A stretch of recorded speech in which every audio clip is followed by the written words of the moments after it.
नमस्कार आणि metro news मध्ये आपलं स्वागत आहे। आजच्या प्रमुख बातम्यांवर एक नजर टाकूया।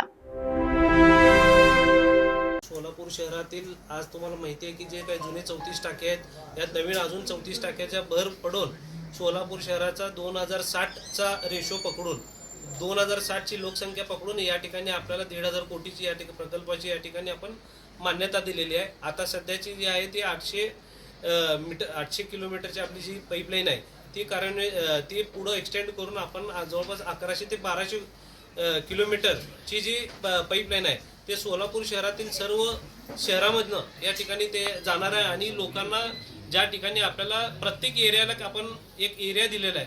आज आपल्याला माहिती आहे की आपल्याला 3-4 स्त्रोतमधून आपल्याला या ठिकाणी पाणी पुरवठा होतो, तर आज या ठिकाणी आपण पाणी पुरवठ्याची ही योजना करत असताना शहरामध्ये आपण लोकांना प्रत्येक भागामध्ये कसं व्यवस्थित पाणी दिलं जाईल या ठिकाणी आपण योग्य ते निर्णय घेतलेला। दादा, किती दिवसांमध्ये ही योजना पूर्ण करण्याचं सांगितलेलं आहे आणि त्याचा फायदा कसा होणार आहे शहरवासी?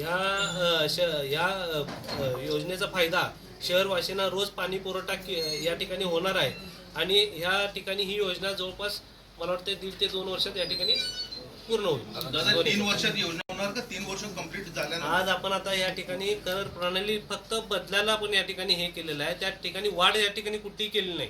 कर प्रणालीमध्ये आपण सोलापूर शहरातील जनतेवर कुठलीही कर प्रणाली लादलेली नाही। कर प्रणाली चेंज झाली म्हणजे या ठिकाणी आपण कर प्रणाली वाढवला ह्याचा अर्थ असं होत नाही। सोलापूर शहराला समजा कोणाला 10,000 टॅक्स येत असेल तर त्या ठिकाणी तो कसं मेंटेन केला जाईल।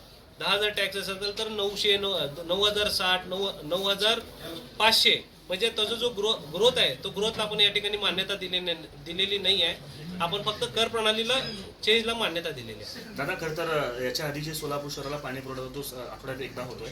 आधी सांगण्यात आलं की जो उजनी ते सोलापूर दुसरी पाईपलाईन झाली की ती पूर्ण होऊन जाईल, पाणी 1 दिवसाआड येईल।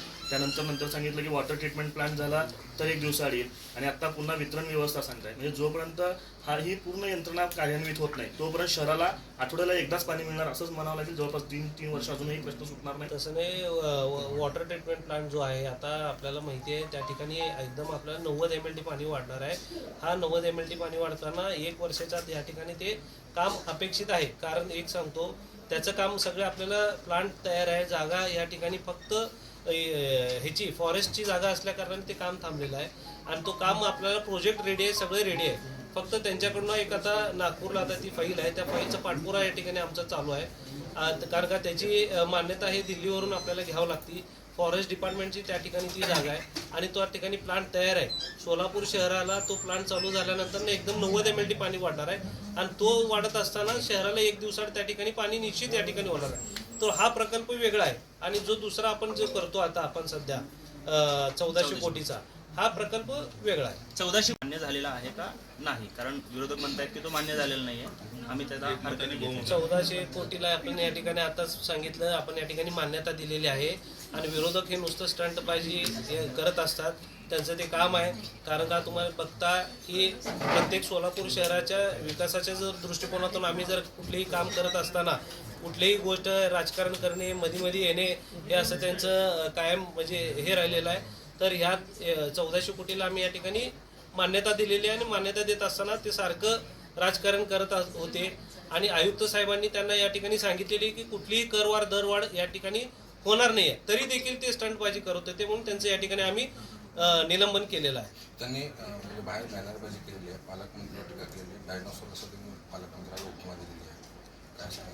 हे बघा, राजकीय दृष्ट्या एक सांगतो, त्यांना कुठेही राजकीय या ठिकाणी यश आलेलं नाही आहे विरोधकांना। फक्त 4 नगरसेवक या ठिकाणी 20-20 नगरसेवक त्यांचे असायचे, एक काळ काँग्रेसची या ठिकाणी सत्ता असायची, पण आज त्या ठिकाणी तुम्ही बघितलात काँग्रेसच्या अपयशामुळं आज तुम्हाला काय काँग्रेसचे हाल झालेत, काय या ठिकाणी सेनेचे हाल झालेत तुम्हाला माहिती आहे। आज त्या ठिकाणी 100 जागा लढवत असताना फक्त 2 जागा त्यांनी या ठिकाणी जनतेने त्यांना दिल्या, तर का बरं दिलं? तर हे फक्त स्टंटबाजी करणारे लोक आहेत। या ठिकाणी त्यांचं कुठलं ध्येय धोरण नाही आहे। स्वतः आज तुम्हाला माहिती आहे अनेक आता आपल्याला माहिती आहे की जे काही आता शहराध्यक्षच आता आपल्याला माहिती आहे की एक मेसेज काय की अपयशी शहराध्यक्ष म्हणून या ठिकाणी शहराला या ठिकाणी त्या ठिकाणी ओळख आहे। आज ते खरं तर त्यांचा जो अनुभव आहे तो बोर्डामध्ये त्यांनी शहराला कसा पाणी पुरवठा होणार आहे याच्यावर अभ्यास करायचा जो विषय होता त्याच्यावर त्यांनी योग्य बोलायला पाहिजे होतं, पण ते असा अभ्यास न करत घेता ते नुसतं स्टंटबाजी करणे, विषय दुसरीकडे नेणे, हेच त्यांच्या कायम आमच्या लक्षात आलं आणि हेच ते करत आलेले आहेत. आणि आपल्याला माहिती आहे आज जनतेने काँग्रेसला कुठे मिळून ठेवलेलं आहे आणि आमच्यावर जी जबाबदारी आहे, आता जी भाजप पक्ष असेल किंवा भारतीय जनता पार्टी असेल, मुख्यमंत्री देवेंद्र फडणवीस साहेब असेल, तसेच आपले जयकुमारजी गोरेभाऊ असतील, तसेच आमचे तिन्ही आमदार या ठिकाणी राज्य शासनाकडे पाठपुरावा करून शहरासाठी अतिशय चांगल्या पद्धतीची योजना या ठिकाणी आणत असताना हे कायम राजकारण करण्याचा यांच्याकडे कल राहिलेला आहे. विरोधकांचं या ठिकाणी राजकारण करण्याचा या ठिकाणी कल राहिलेला असं या ठिकाणी मी सांगू इच्छितो, म्हणून त्यांचं या ठिकाणी निलंबन केलं. लोकांचं निलंबन आपण केलेलं आहे, घटनेचे आहे दोन्ही.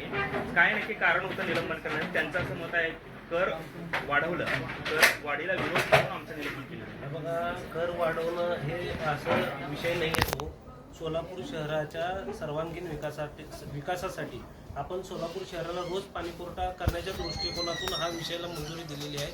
हा विषयाला मंजुरी देत असताना सोलापूर शहराच्या सर्व नागरिकांवर आम्ही कुठलीही करवाढ दरवाढ या ठिकाणी लादलेली नाही आहे.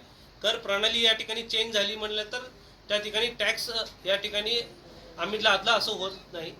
सोलापूर शहराच्या नागरिकांचा आम्हाला या ठिकाणी जिव्हाळा असल्या कारणाने आम्ही तो विषय बघूनच केलेला आहे आणि या ठिकाणी आपल्याला माहिती आहे की तो सर्वस्व अधिकार हा बोर्डाचा आहे.